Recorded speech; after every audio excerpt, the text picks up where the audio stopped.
Yes, karibu sana uko nasikiliza matangazo yetu kutoka Baraka1 TV ikiwa ni majira ya saa 6 saa za Afrika Kati, 7 majira Afrika Mashariki. Ni ndugu yako hapa the one and only town baba la baba mzee wangu Suma Rajabu Akili Kabonga ambaye niko nakurushia haya matangazo. Asante sana kwa ndugu jamaa na marafiki wote ambao wanatusikiliza kutoka pande zote za dunia. Inamaanisha Australia, Canada, USA, Central pamoja na East Africa. Wale wote ambao kwa maeneo ya Afrika Kusini pia kuna kwa tunasikia vizuri sana. Jide Kizenga Tembele, King Sele, Kizabe Ayeba, mambo ni sawa bwana Rafael Mona Lisien. Ndugu jamaa na marafiki wote Kashosi kutoka Australia, Da Feza, Da Letitia, Asha, Da Irene, wote wakinasikiza Baraka1 TV. Ankisi Kandeke, big up sana bwana. Sijasahau pia ndugu yetu Asimwe Baguma Samuel from Czech Republic, pia Ramakei kutoka maeneo ya Afrika ya Kusini kuendelea kuwa pamoja na Baraka1 TV. Katika mambo ambayo tutakwenda kuyajadili sasa hivi, unajua unaposikiza habari za Amka na Baraka1 TV ile asubuhi unakuwa unapata ni habari ambayo haiko detail sana. Saa 6 na saa 9 siku kama leo ya Jumapili unakuwa unapata makavu live. Sawa? Yani kama ni kusema kwamba ile mtu ameboronga, mtu amefanya hivi anapewa. Sasa kuna mzee wetu ambaye kama mmesikia habari zetu za saa 12 jioni mitazamo yetu. Mzee wetu aliweza kuniuliza maswali. Na maswali niliyajibu inbox, lakini pia inabidi niajibu hapa kwa sababu kuna wengine pia walisikia. Wengi walisikia na waliuliza kwamba mzee aliuliza hivi. Nianze kwanza na taarifa afu ndakuja kujibu baadaye. Tuzungumzie kuhusiana na Sud Kivu ambako maeneo ya Katana wazalendo walifanya kazi kubwa kwa kuwazuia magaidi wa M23 ambao walijaribu tena kudirai Chuvanga. Walishindikana kule kupita juu, wakasema pana tushukie ngambo za Katana tuweze kupanda. Katana pia kuko wazawaza na waliweza kufanya kazi kubwa pale. Msemaji wa wazalendo kwa nivo ya Kabare ambaye ni Abubakari amekuwa ni msemaji ambaye yuko strong na yuko makini sana kwa kila taarifa ya kila wakati ikiwa inatoka. Basi sisi kama Baraka1 Media kupitia Baraka1 TV na Mwangaza TV ndio tunapata hizo taarifa kwa wakati sahihi. Kwa hiyo kulitokea mapigano Katana jana kati ya M23 na wazalendo, na uzuri wa bahati ni kwamba wazalendo walifanikiwa kwa kiwango kikubwa kuwapiga magaidi wa M23. Hii habari kuna mtu aliniuliza, ni mtoto karibu sana na anatufuatilia sana.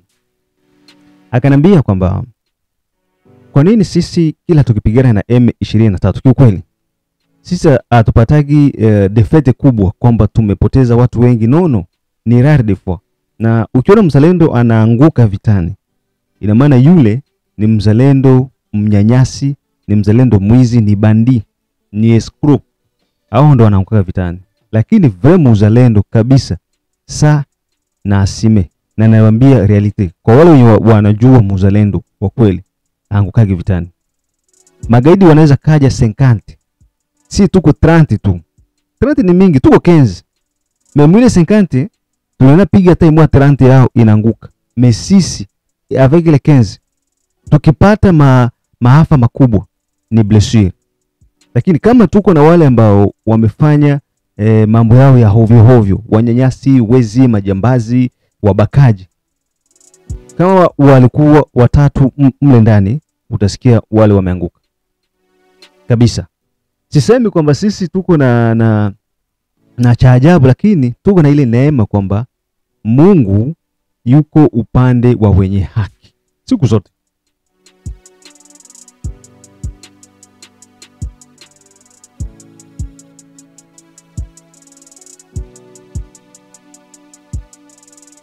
Siku zote Mungu anasimama na wale wenye haki. Asimami na watesi, asimami na wanyanyasi. Kwa hiyo kilichotokea Kabare ndo hicho, na msemaji wa coalition ya wazalendo Kabare observance ambaye sasa ni observance wa General Abdu, pia akiwa porte parole wa wazalendo Kabare bwana Abubakari aliweza kutupa taarifa. Kwa wale wenye walipata taarifa ya asubuhi walisikia. Alisema hivi, ni nukutu za maneno kwamba wa M23 walikuja kujaribu kupita ili waweze kusonga mbele. Lakini baada ya kushindwa kupita maeneo ya Chivanga, wakasema waje wapitie Kabare, na walivyokuja walikutanana na vijana wetu wako imara. Kwa hiyo wakaonyesha mchezo wa ndomboro ya soro. Ndomboro ya soro ikapigikwa pale, wakapata walichokipata cha mtema kuni, wakakimbia. Na wale ambao walianguka pale, walianguka na wakapata kile ambacho walikuja kukitafuta. Watabakia kuwa mbolea ya Kongo. Ndio hivyo.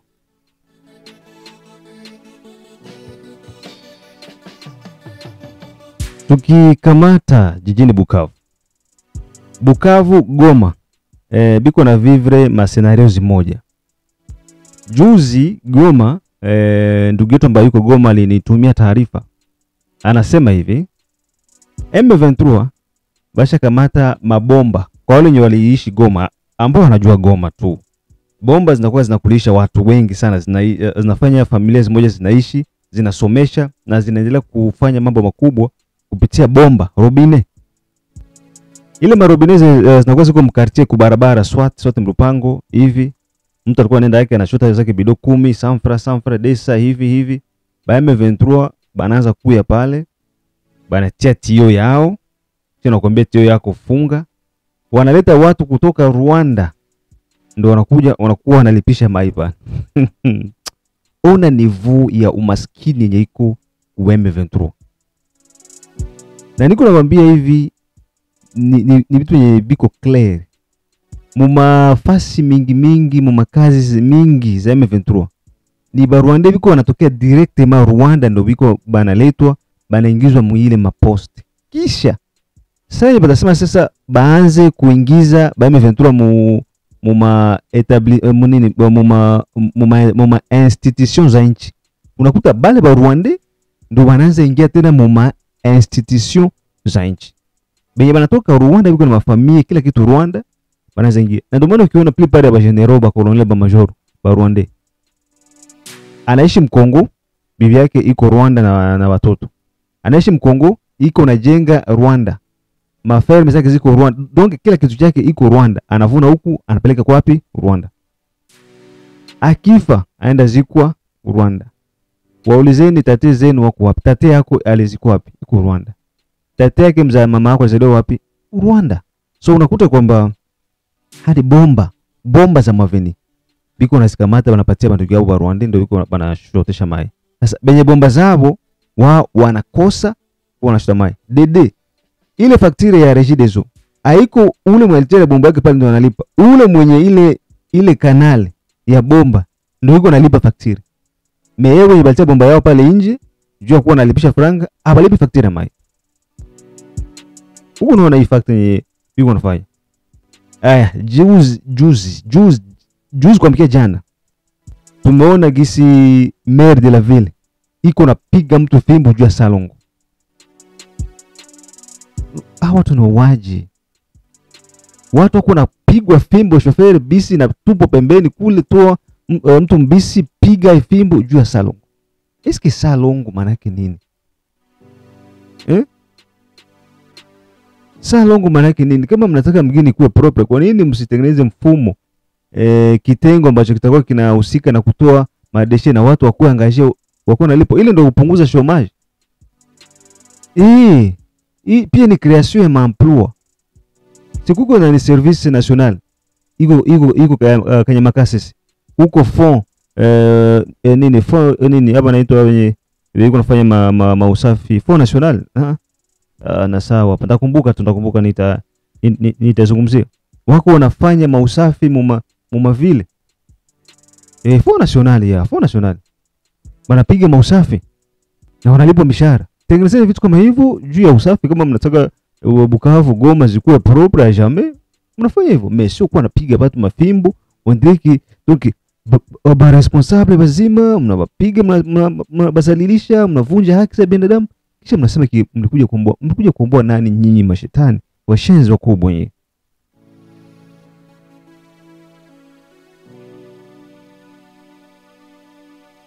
Jijini Goma, unajua nini ambacho kinaendelea Goma?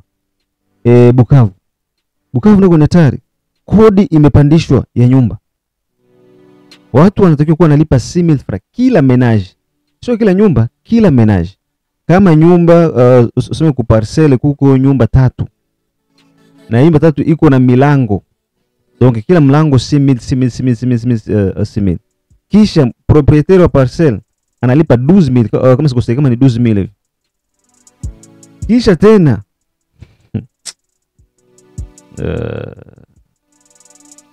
bajene walisema Bukavu hawatalipa ile franga. Watu Bukavu wanasema hatutalipa hizi franga. Sasa inakuwa trop c'est trop. Na ndio hivi, msiwe banaifu. No. Ifiki wakati gisi tulikuwa tunawaambia mara mingi kwamba batu banajiliberaka ebo peke. Hapo Bukavu Goma, raia mkisimama Bukavu Goma, mnasema bwana sie Kinshasa kama inachelewa, sie peke tunasimama sa raia, tunaingia, tunaandamana, tunaingia barabarani. Papa, mtapata soutien. Sawa? Biblia inasema kama huna kitu hutapewa kitu, na hata kile kidogo ulichokuwa nacho utakinyang'anywa. Sisi kidi la Biblia. Kama huna upati, na kale kenye ulikuwa nako batakanyang'anya, bapatie mwenye kuwa na bia mingi. Sasa hauna kitu, hauna silaha, na sasa ndio, lakini suko na kile kishoze mnyumba. Suko na force, suko na idea. Sasa mnangoja nini? Hivi tu bajeni kujireinire Bukavu, makomine zote, mnakuwa mnafanya mareunion za siri kama mtalibere mwingine, kama mtachange mambo mwingine, tutakuja kuwasaidia. Unaona? Sasa vitu vitachacha Bukavu kule moto, bajeni banasimama, banaanza maandamano ya haki, maandamano ya kutetea haki, ya kufukuza M23. Hatuwataki. Kwa sababu hao watu wako wanakuwa na wanasiasa kutoka kisasa. Wako wanakuwa na politician wa kisasa. Na mnajua vile. Wako wanakula na wazungu. Sasa mzungu anaogopaga sana, una action inakuwa moto. Unaona hivi sasa hivi. Sasa hivi Ukraine amelazimika kusaini mikataba, amepewa mpaka ifike jeudi. Mpaka ifike jeudi, Marekani anamwambia ifike jeudi, hakikisha kwamba unasinye hii mikataba, unaachia ile materitoire zenye Urusi isha kamata zinaenda kwa Urusi. Amoni kama ile pia inaweza kutokea Kongo. Tutaenda hivi tu, unasikia wanaambia ne. Hii mapartisan ziko kipina M23, Felix sinye hapa kwamba zinabakia ni za M23. Sasa bata gouverner banani? Yote kwa nini? Kwa sababu watu mnalala. Hii kitendo ambacho kimefanyika Etazini sasa hivi ni kitendo ambacho kimepatia nguvu M23 kwamba kumbe na sisi tukikaza, tukikomaa hapa tutapewa hii maeneo, itakuwa ya kwetu. Na ndio hile ibiko natafuta. Donc balkanisation itatokea hapo kuanzia nje. Deja Ukraine iko balkanize. Anapewa mpaka ifike jeudi.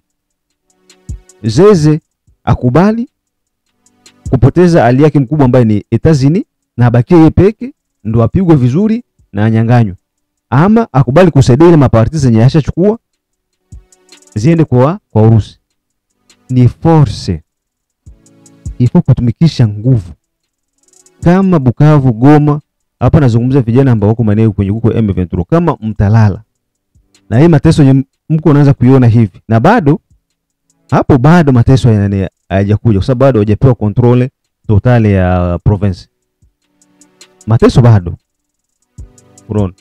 Mateso bado. Ile vision ya kusema kesi ba Kongole tutakuwa ba esclave babu, kubafagilia, kubakoropea, ndio wanataka batimize. Kwa hiyo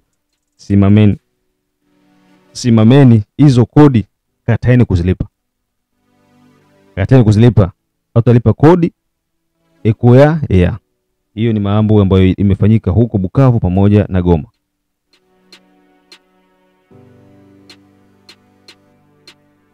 Kinshasa, serikali ya Jamhuri ya Kidemokrasia ya Kongo imekubali kwamba inawafunga majenerali wengi kwa makosa ambayo yako sensible na security ya nchi, na wamezungumza hivyo kupitia vyombo vya habari, na wameitaka pia jamii ya kimataifa kuelewa hivyo kwamba tumewafunga kwa sababu ya makosa ya kindani.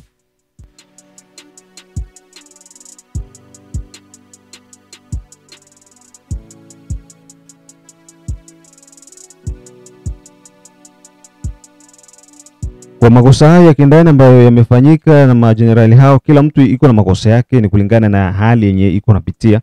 Na hivyo wamesema wataendelea kuwakamata mpaka pale ambako mahakama kuu ya kijeshi itakuja na maamuzi mengine dhidi ya makamanda hao ambao wamekamatwa huko jijini Kinshasa. Na hivyo pia serikali ya Jamhuri ya Kidemokrasia ya Kongo kupitia FARDC inaendelea kuwashutumu M23 kwa kuendeleza mashambulizi dhidi ya vikosi vya serikali, na huku wakiahidi kwamba lazima watafanya kitu ambacho hawatasahau. Hiyo ambaye amesema hivyo ni Sylvain Ekenge, msemaji wa majeshi ya Jamhuri ya Kidemokrasia ya Kongo.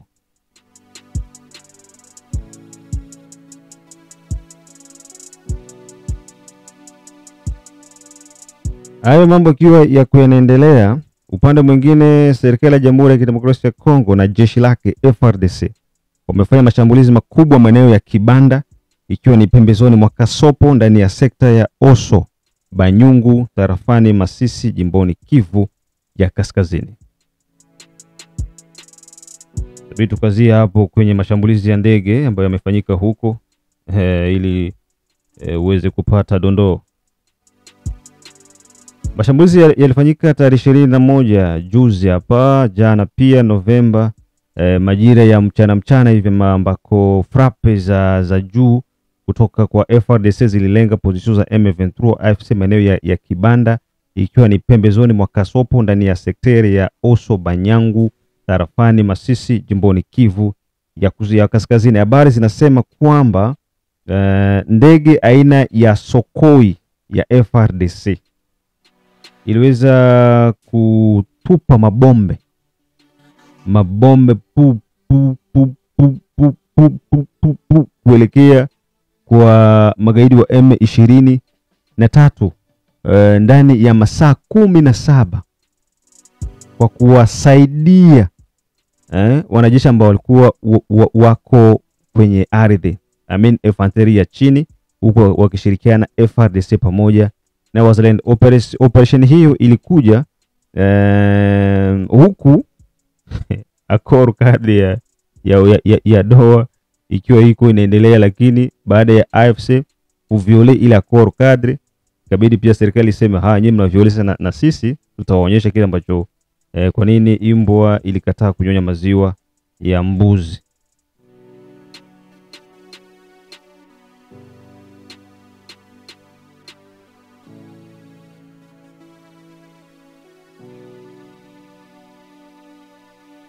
Mashambulizi hayo ya majeshi ya Jamhuri ya Kidemokrasia ya Kongo yalisaidia kuweza kuwapiga magaidi wa M23 na kuwafukuza maeneo ambako walikuwa wanakuja kuvamia eneo la Kibanda, ambayo ni takriban kilomita 3 kutoka katika kitongoji cha Buhimba.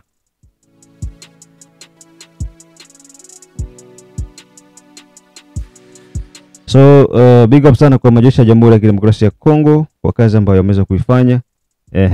Kibanda iko salama, Buhimba pia iko salama. Kitu kingine ambacho kimefanyika katika bombardement hizo ni kwamba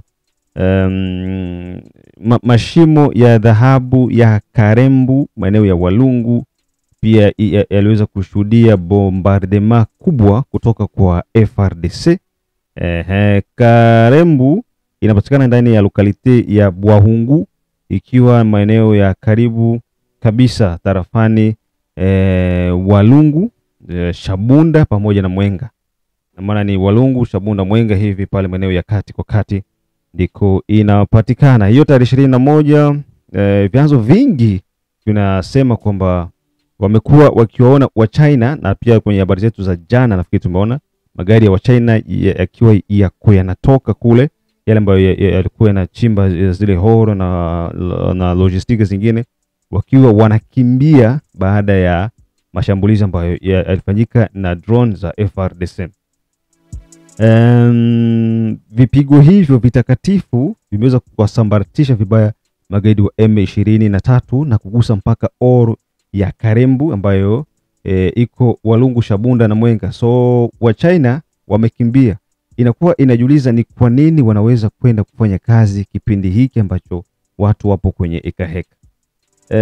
Ukiachana na hiyo hapo, Oktoba ambayo imepita, kiwanda kingine cha madini cha Twangiza vile vile ambacho kiko ndani ya Luwinja tarafani Mwenga, Kivu ya Kusini, na kenyewe vile vile pia kiliweza kupata mashambulizi kama hayo ambayo wameyapata leo maeneo ya Karembu.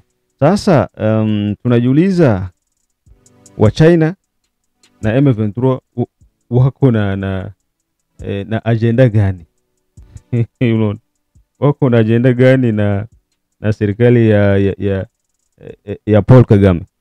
No. So inakuwa ni ngumu kuelewa, na pia ni ngumu kuweza kuachia wafanye kile ambacho wao wanahisi kwamba wanaweza kufanya, kwa sababu serikali iko makini na inaendeleza harakati za kulinda na kutetea haki yake kama serikali. So DRC kwa sasa jeshi linajipanga na liko linaendeleza harakati kwa ajili ya make sure kwamba kila kitu kinakaa kiko sawia. Hayo mashambulizi yameweza kuwafeblide kwa kiwango kikubwa magaidi wa M23.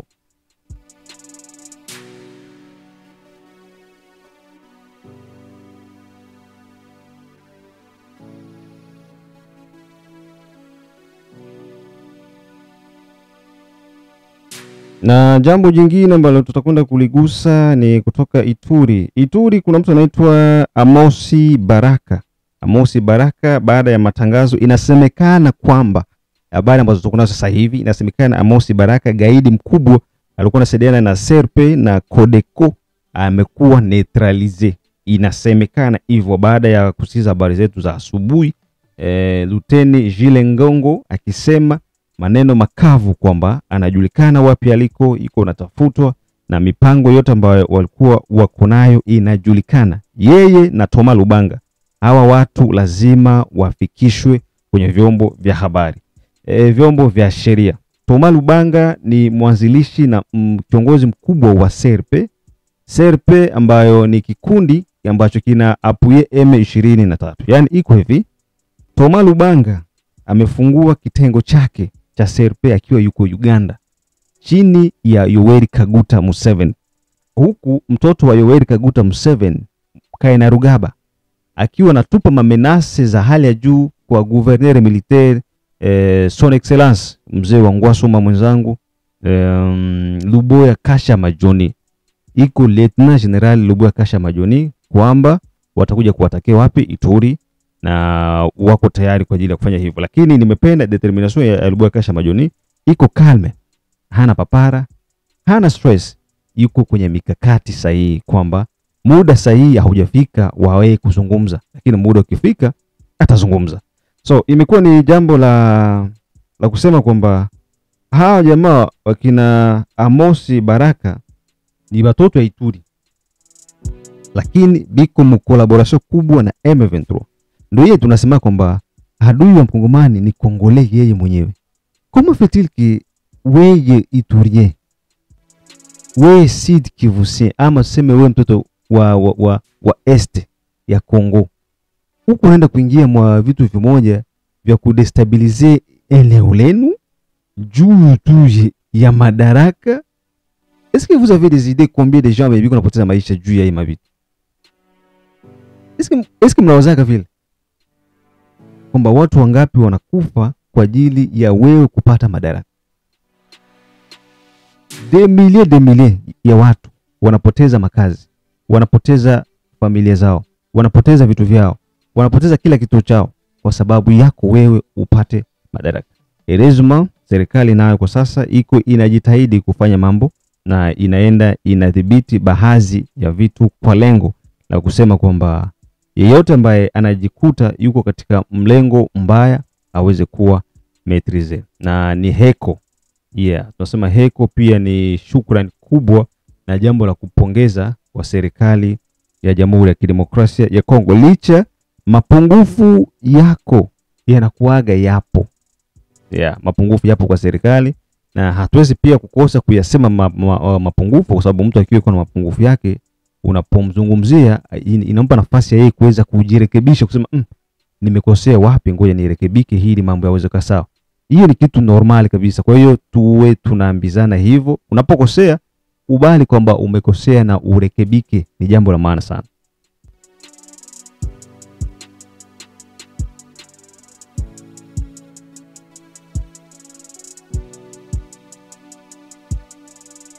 Yes, hayo ndiyo ambayo tulikuwa tuko nayo kwa siku hii ya leo. Kwa hizi dakika 5 ambazo zimesalia, nataka ni kuonesha kitu kimoja. Nilisema kwamba sisi tuko hapa kwa ajili ya taifa hili. Tuko hapa kwa ajili ya nchi hii. Kuna ujumbe ambao utakuja kusikiliza saa 9. Saa 9 ni ujumbe mmoja hatari. Utakujenga sana. Ni kwa nini? Tunafika wakati tunaambiana ukweli kwamba umekosea na umekosea kweli. Hakuna mtu ambaye hapendi hii vita kuisha. Kwa sisi raia wa kawaida, wote tunapigania hii vita ishe kabisa, kwa sababu vita haina maendeleo. Vita haijawahi kuwa na maendeleo. Lakini kwa nini inasuasua kuisha? Ni kwa sababu kuna watu wana mkono ndani yake. Ndio maana inasua kuisha. Ushafikiria hivyo? Yes, of course, ushafikiria hivyo. Laiti ingekuwa kwamba tuko na determination iko pamoja, iko strong, kwamba we are going to do this and this, hakutakuwa mabrabraza utasikia kushoto kulia. No, kila kitu kitanyoka jinsi kinapangiliwa kinyoka. Lakini kwa sababu uko nakuta watu wachache wako na intere kubwa ndani ya vita, kuanzia wa politike, kuanzia arme. Kuna siri moja ambayo kwa wale wenye wanasikizaga mambo mbalimbali, hii vita ilipangiwa miaka ya 70. Amesema pia mzee wetu hiyo. Tokea miaka ya 70. Ina maana walipanga kwanza kuiangusha utawala wa Mobutu. Hapo utawala wa Mobutu watengeneze utawala wa Empire, hiyo kila mtu mnaijua. Kisha pale sisi wa Bantu tuwe domine na hawa Nilotics. Hiyo ni kitu ambacho walitengeneza. Sasa wakasema vike wa Bantu wana uchu wa madaraka, wa Bantu ni wasaliti, na wa Bantu wana akili finyu, tutumie pesa washawishi, na kale ka mafuta kama madaraka tunakuwa tunawapaka nako wakati wako muliti. Ndio niko nawaambia, mwenyewe anaanzaga liti na mtusi, haiko ndo mwenye anakuja kuimalizia.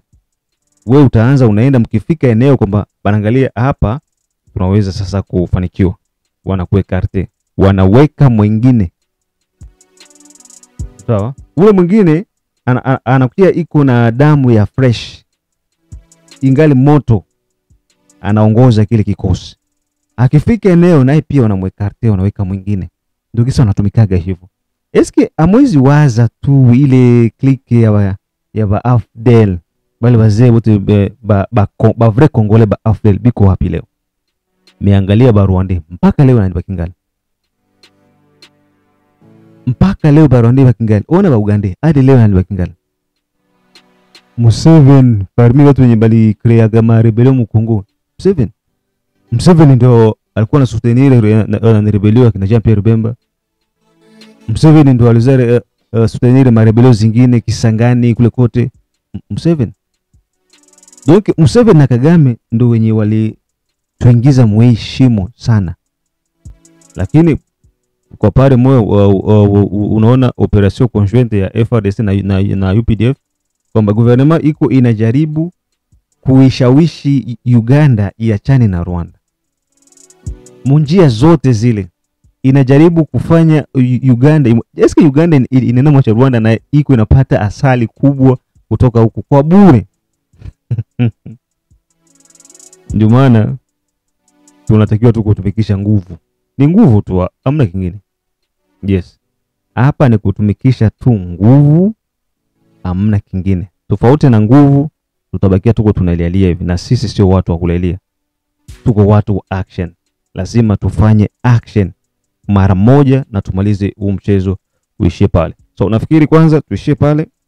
Mengine tukutane majira ya saa 9. Saa 9 bwana, usitoke. Nitakuletea ujumbe huu ambao Kwa wamoja utawachukiza kabisa na wengine utawafunza. Lengo sio kwamba nikufurahishe ama nikuchukize. Lengo ni kukufunza kitu. Angalau hata kidogo. Ushaelewa? Mimi siko hapa juu ya kufanya player kwa watu. No. Lakini nakuletea kile ambacho wewe ukikaa chini unatafakari, lakini licha kwamba tuko na Felix lakini hapa alikosea. Voila. Ndio mtu anawazaka hivyo. Isiwe tu yes, no. Tukutane majira saa 9.